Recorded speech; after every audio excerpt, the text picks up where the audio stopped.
तो हम लोगों ने जो ये हमारा चैप्टर चल रहा था, ठीक है, lines and angles, parallel lines, इस चैप्टर में एक्सरसाइज तो हमने पूरी कंप्लीट कर ली है।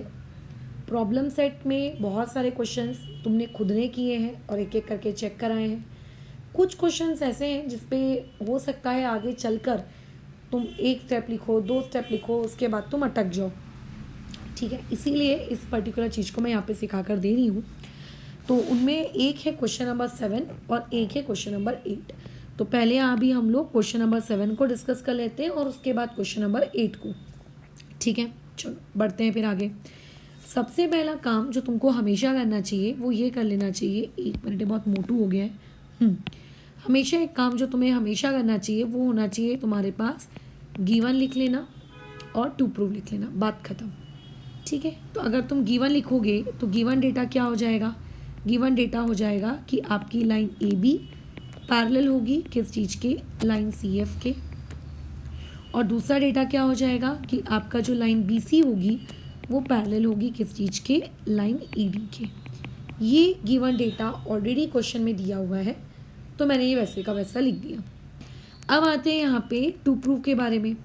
तो टू प्रूव भी तुम लोगों को क्वेश्चन में डायरेक्टली दिया हुआ है, तो जो चीज़ डायरेक्टली दी है उसको डायरेक्टली यूज़ करते हैं। तो ये हो जाएगा आप लोगों के पास एंगल ए, ठीक है, B C equal to angle F D E, right, लिख दिया। अब बात आती है इस पर्टिकुलर क्वेश्चन को जो चीज़ टू प्रूव करने को बोली गई है उसको हम लोग प्रूव कैसे करेंगे।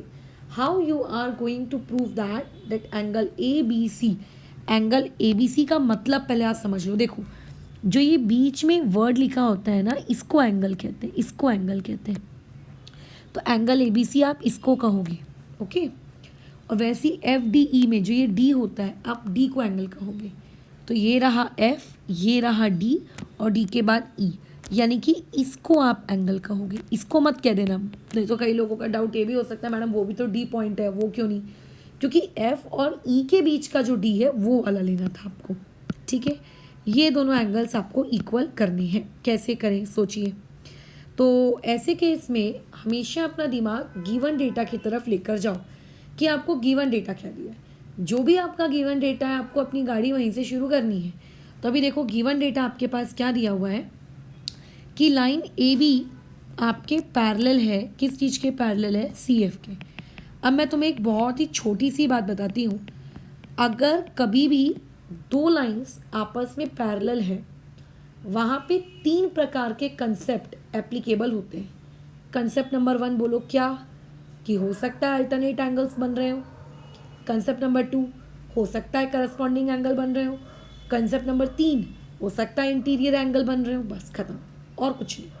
तो आपको अपनी बुद्धि का इस्तेमाल करना है और सोचना है कि कौन सा आपके क्वेश्चन को सॉल्व करने के लिए बेनिफिशियल हो सकता है। तो अभी देखो ए बी मतलब कौन सी वाली लाइन, ए बी का मतलब ये वाली लाइन और सी एफ का मतलब ये वाली लाइन, है ना। अच्छा अब अगर मान के चलिए आप कि मैं इस बी सी को यानी कि इस ग्रीन वाली लाइन को ट्रांसवर्सल ले लूँ, तो तुम्हें नहीं लगता, अच्छा मैं कुछ देर के लिए इसको अपना एंगल 1 कह रही हूँ और उसे कुछ देर के लिए मैं अपना एंगल 2 कह रही हूँ, तुम्हें नहीं लगता एंगल 1 और एंगल 2 आपस में इक्वल हो जाएंगे? क्यों? क्योंकि वो अल्टरनेट एंगल्स हैं, क्योंकि वो पैरेलल लाइंस में फॉर्म हुए हैं, इसीलिए। तो यहाँ पर मैंने एक लाइन और लिख दी कि and B C is a transversal, कि जब ये दोनों लाइंस पैरेलल थी तब बी सी जो है वो मेरा क्या है, ट्रांसवर्सल है। तो इस हिसाब से क्या मैं एंगल 1 को और एंगल 2 को मैं इक्वल कह सकती हूँ, और इसका रीज़न क्या आ जाएगा यहाँ पे, अल्टरनेट एंगल, है ना। यहाँ पे इसका रीज़न आ जाएगा अल्टरनेट एंगल। इससे मेरा टू प्रूव ख़त्म नहीं होता है, ठीक है। मेरा ऐसा नहीं है कि इसको इतना कर देने से मेरा टू प्रूव ख़त्म हो गया, बट मेरे को जो गिवन दिया था उस गिवन से मैंने कुछ तो किया, राइट। तो ये वो कुछ तो है, आगे जाके आप देखो कि आपके लिए यूज़फुल है या नहीं है, वो एक सेकेंडरी चीज़ है, राइट। चलो नेक्स्ट में आओ, बी सी और ई डी ये वाली चीज़ आपको क्या दी हुई है, अगेन फिर से पैरेलल, ठीक है। चलो स्टेप नंबर 2 में उसके साथ भी काम कर लेते हैं। तो लाइन बी सी आपको पैरेलल दिया हुआ है किस चीज़ के, लाइन ई डी के। अब आपको डिसाइड करना है कि आप ट्रांसवर्सल किसे लेंगे। तो मैं एक काम करती हूँ, जो पहले से मैंने ग्रीन और ये रेड कलर की कुछ मार्किंग करके रखी है ना, मैं हटा देती हूँ ताकि हमें समझ में आए हम किसके बारे में बात कर रहे हैं। तो देखो BC और ED पैरेलल दिया है, राइट। तो ये रहा आप लोगों का B से लेकर C और ये रहा आपका E से लेकर D, बराबर, ओके। अब मुझे बताओ यहाँ पे ट्रांसवर्सल किसे ले, कौन उसको कट कर रही है, एक दफ़ा सोचो कौन कट कर रही है। तो देखो अब मैं तुम्हें दो चीज़ें बताती हूँ। आप ट्रांसवर्सल इसको भी ले सकते हो, ये जो, अच्छा ये की कलर हो गया है ऑलमोस्ट, इस कलर को चेंज कर लेते हैं। आप ट्रांसवर्सल इसको भी ले सकते हैं, पर्पल वाली को, या फिर आप ट्रांसवर्सल इस पर्पल वाली को भी ले सकते हैं। कई लोगों का ऐसा होगा मैडम वो कट तो नहीं कर रही ना, बट देखो यार वो एक रे है, रे का मतलब होता है जो आगे आगे आगे आगे आगे आगे चलती जाए। तो आप दोनों में से किसी को भी ट्रांसवर्सल ले सकते हो, PF को भी ले सकते हो और उसके बाजू वाली को भी ले सकते हो, चॉइस आपकी है, ठीक है, चॉइस आपकी है, आप किसको लेना चाह रही हैं आपकी चॉइस है। तो मैंने कहा कि मैडम मैं PF को लूँगी, ऐसा मैंने कहा, ठीक है, कि मेरे को तो चलिए PF चाहिए। मैंने बोला ठीक है ले लीजिए आप PF, मेरा क्या जा रहा है। तो यहाँ पे हमने डेटा लिख दिया है कि PF इज़ अ ट्रांसवर्सल। अब देखो अगेन जब दो लाइंस आपस में पैरेलल होती हैं हमेशा वहाँ पर या तो अल्टरनेट एंगल बनेगा, या तो करस्पॉन्डिंग एंगल बनेगा, या तो इंटीरियर एंगल बनेगा। अब आप अपने डायग्राम को देखिए, आपको नहीं लगता कि अगर अगर अगर अगर मैं इस वाले एंगल को 3 नाम दे दूँ, अगर मैं इस वाले एंगल को 3 नाम दे दूँ, तो आपको नहीं लगता कि ये वाला 2 और ये वाला 3 आपस में अल्टरनेट हो गए? बिल्कुल। तो यानी कि यहाँ पे हम क्या लिख सकते हैं, एंगल 2 इक्वल टू एंगल 3, और इसका भी रीज़न दे दो अल्टरनेट एंगल, बराबर, इसका भी रीज़न दे दो alternate angle. Give it equation number 2।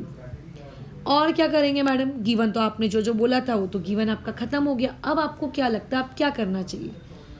तो अब देखिए हम ये करेंगे कि इस वाले एंगल को, ये जो पिंक कलर का मार्किंग है ना, इस वाले एंगल को मैंने 4 दिया।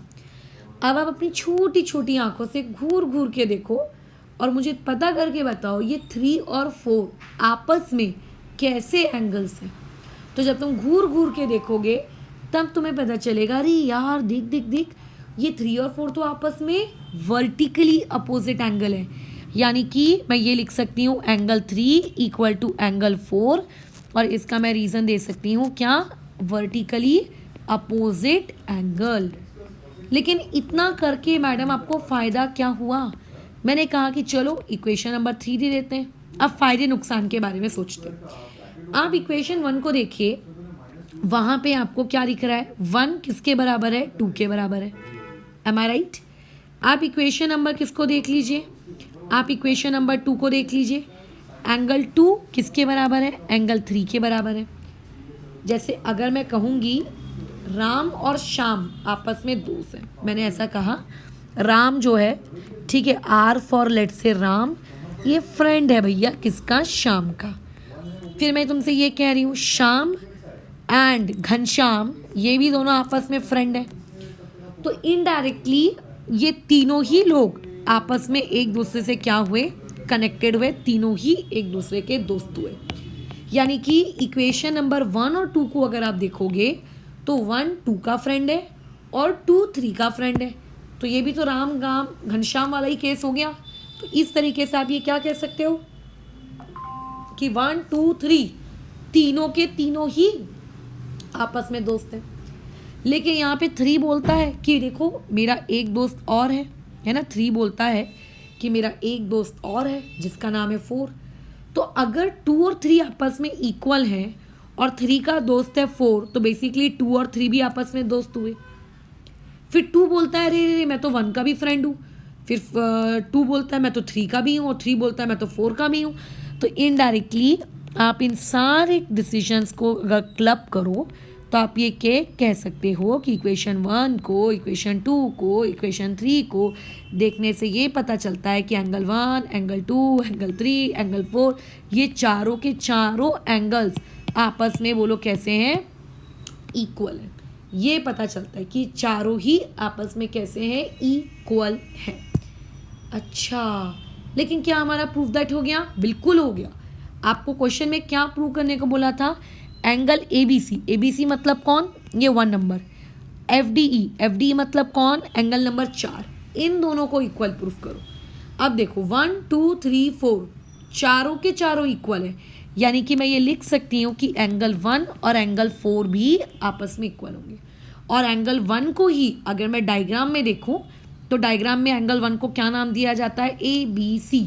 तो मैंने यहाँ पे एंगल 1 का नाम लिख दिया एंगल ABC और एंगल 4 का नाम लिख दिया FDE, और वहाँ पे रीज़न दे सकते हो आप चाहो तो अकॉर्डिंग टू फिगर।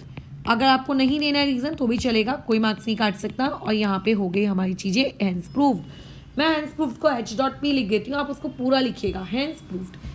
तो इस तरीके से दो गिवन डेटा की मदद से अल्टरनेट एंगल्स लगाए आपने, दो इक्वेशंस बनाई, फिर आपने एक वर्टिकली लगाया। अब कई लोगों का ये डाउट होगा कि मैम वर्टिकली क्यों लगाया आपने। रीज़न है इसका वर्टिकली लगाने का, अगर मैं सिर्फ और सिर्फ यही दोनों इक्वेशंस यूज़ करती 1 और 2, तो 1 और 2 को देखकर आप क्या कहते कि मैडम 1 बराबर है 2 के, 2 बराबर है 3 के। लेकिन ये चीज़ तो आपका 2 प्रूफ था ही नहीं ना। आपके 2 प्रूफ में तो आपको 4 नंबर भी चाहिए था। तो 4 नंबर को कैसे इंट्रोड्यूस करें, हमने सोचा, तो हमने देखा यार 4 को अपने आंसर में इंट्रोड्यूस करने का एक ही तरीका है, वो है वर्टिकली लगाओ, इसीलिए हमने लगा दिया। ठीक है, तो ये हमारा सवाल होता है यहाँ पे ख़त्म। इसके आगे के लेक्चर में हम लोग क्वेश्चन नंबर 8 के साथ डील करेंगे, एंड फिर हम लोग गर्व से कह सकते हैं हाँ मेरा ये चैप्टर हो गया ख़त्म।